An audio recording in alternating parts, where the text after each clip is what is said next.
Hello friends, আমরা কাশিয়াবাড়িতে হলদিবাড়ি একটা জায়গা। এই যে আমার মা,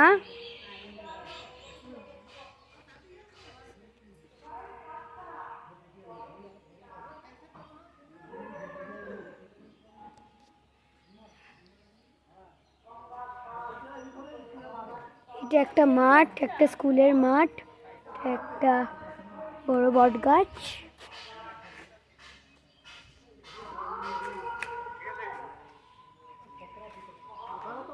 এখানে অনেক ভালো।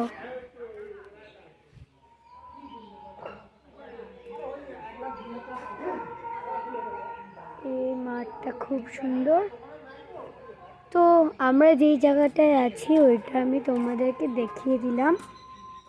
এখন গুড বাই।